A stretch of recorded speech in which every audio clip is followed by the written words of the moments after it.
নমস্কার বন্ধুরা, বাজার থেকে নিয়ে এসেছি একটা আস্ত ভেটকি মাছ। আজ এই ভেটকি মাছ দিয়ে আপনাদের সঙ্গে একটা রেসিপি শেয়ার করব। প্রথমে মাছটা কেটে নেব। মাছটা প্রথমে আমি পাখনাগুলো কেটে নিচ্ছি। ভেটকি মাছের এই পাখনা বা কাঁটাগুলো খুব শক্ত শক্ত হয়। দেখুন, এইভাবে সব পাখনাগুলো প্রথমে আমি কেটে নেব।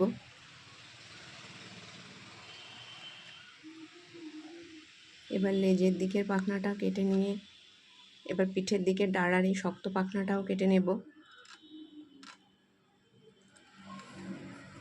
সব পাখনাগুলো কাটা হয়ে গেছে।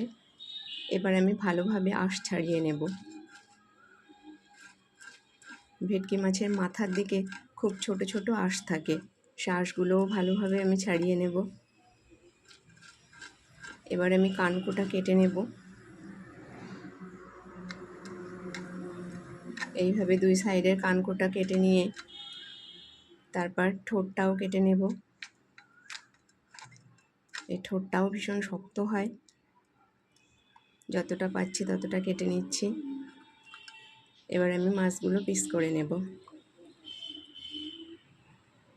প্রথমে মাথার দিকে এভাবে কেটে পেটের ভিতরে যে নাড়ি ভুঁড়ি আছে সেগুলো ফেলে দিচ্ছি।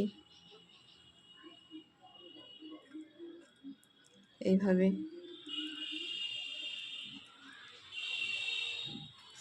ফেলে দিয়ে ভালোভাবে পরিষ্কার করে নিতে হবে।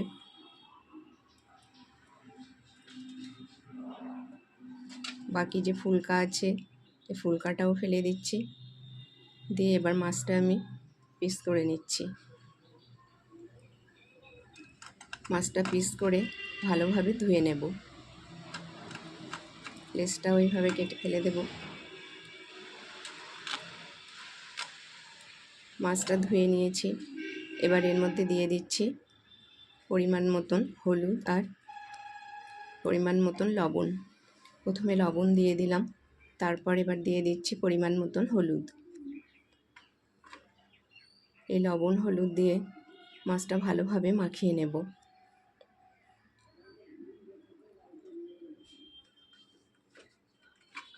নুন হলুদ মাখানো হয়ে গেছে। এবার আমি নিয়ে নেব কিছু সবজি।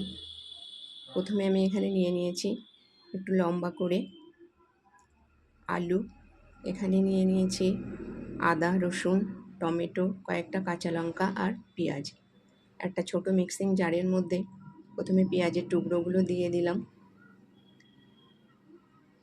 পেঁয়াজ দিয়ে বাকি আদা, রসুন এগুলো সব দিয়ে দিলাম।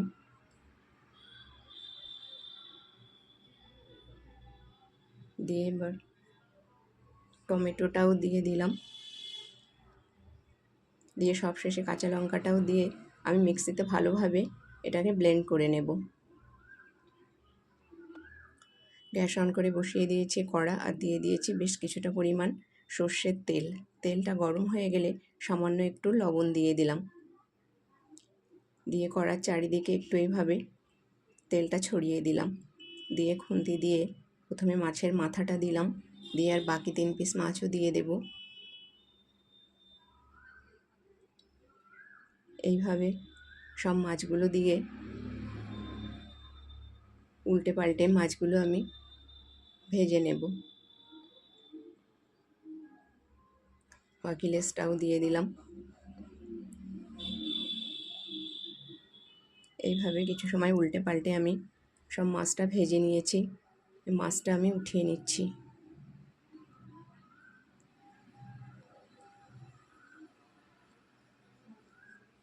মাছটা ফোটানো হয়ে গেলে এই তেলের মধ্যেই আমি দিয়ে দেব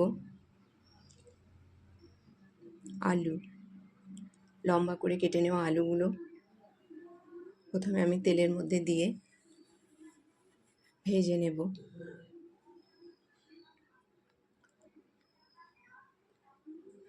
এর মধ্যে দিয়ে দিচ্ছি সামান্য লবণ। সামান্য লবণ দিয়ে আলুগুলো আমি ভেজে নিয়েছি।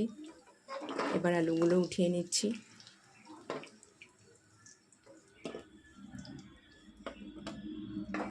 আলুটা ওঠানো হয়ে গেলে এর মধ্যে দিয়ে দিচ্ছি 4 ফোড়ন, 2 পিস তেজপাতা, আর দিয়ে দিচ্ছি মিক্সিতে পিষে নেওয়া সমস্ত মশলা।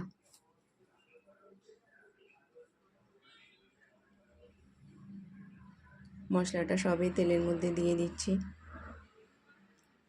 এবার আমি মশলাটা কিছু সময় ধরে একটু কষিয়ে নেব। কিছু সময় হয়ে গেছে, মশলাটা কষানো হয়ে গেছে।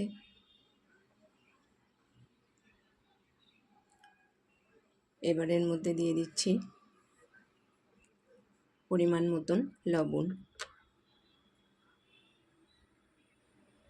এবার দিয়ে দিচ্ছি পরিমাণ মতন হলুদ। এবার দিয়ে দিচ্ছি 1 চা চামচ করে ধনে, জিরে আর লাল লঙ্কার গুঁড়ো।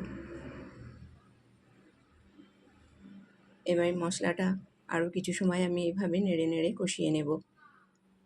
মশলাটা কিছু সময় হয়ে গেছে, কষিয়ে নিয়েছি। এবার এর মধ্যে দিয়ে দেব একটু জল। মিক্সিং জারটা ধুয়ে আমি এর মধ্যে একটু জল দিয়ে দিলাম। এবার দিয়ে দিচ্ছি 2 টেবিল চামচ ফাটানো টক দই। আজ আমি আপনাদের সঙ্গে ভেটকি মাছের কালিয়া শেয়ার করছি। এর মধ্যে একটু দই দিলে এটা খেতে খুব সুন্দর হয়। দইটা যেহেতু টক আছে সেই জন্য এর মধ্যে দিয়ে দিলাম সামান্য একটু চিনি। চিনি দিয়ে বেশ কিছু সময় ধরে আমি মশলাটা কষিয়ে নিয়েছি। এবার ভেজে রাখা আলুগুলো এর মধ্যে সব দিয়ে দেব। দিয়ে আবারও এই মশলা আর আলু বেশ কিছু সময় ধরে আমি কষিয়ে নেব। কিছু সময় হয়ে গেছে, এটা কষিয়ে নিয়েছি। এবার এর মধ্যে দিয়ে দিচ্ছি গরম জল।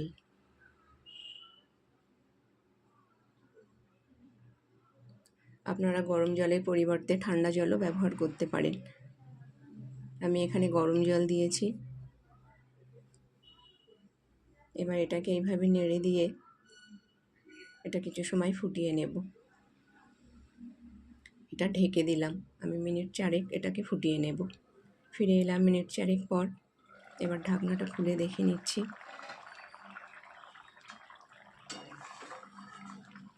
আলুটা অনেকটা গলে এসেছে। এবার আমি এর মধ্যে দিয়ে দিচ্ছি ভেজে রাখা ভেটকি মাছ।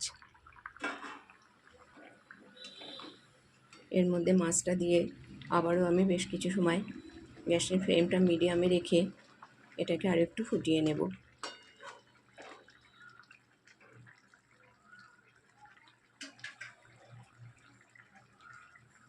আবারও এটা ঢেকে দিলাম।